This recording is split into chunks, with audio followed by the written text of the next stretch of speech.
Everyone dreams about heaven, a place of peace, no more pain, no more tears.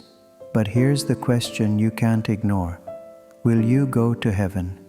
It's easy to push this thought aside, to say, I'll think about that later. But eternity is not something you can afford to leave unanswered. Most people believe heaven is for good people. If I live a good life, if I don't hurt anyone, if I help my neighbors, surely God will accept me. It sounds logical, but the Bible paints a different picture. Romans 3:23 says, "For all have sinned and fall short of the glory of God." All, not some, not just the worst criminals. All. Every lie, every selfish thought, every moment of pride, it all separates us from God.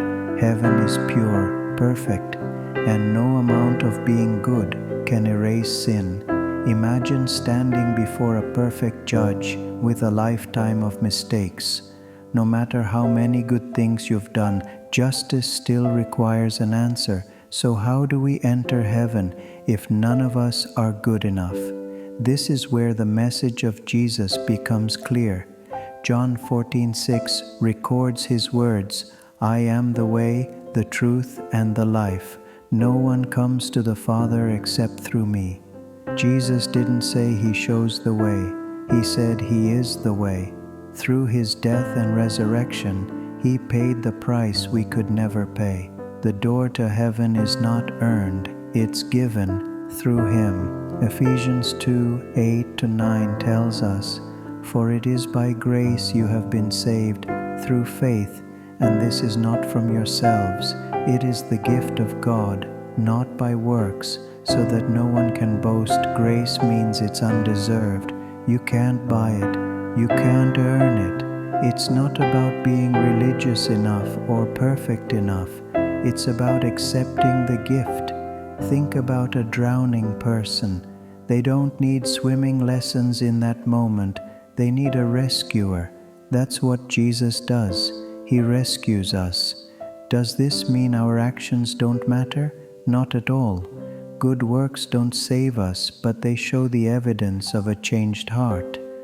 When you truly know God, your life reflects His love. Faith without action is empty, but action without faith is powerless. So let's come back to the question, will you go to heaven? It's not about comparing yourself to others. It's not about hoping the good outweighs the bad. It's about whether you know the Savior.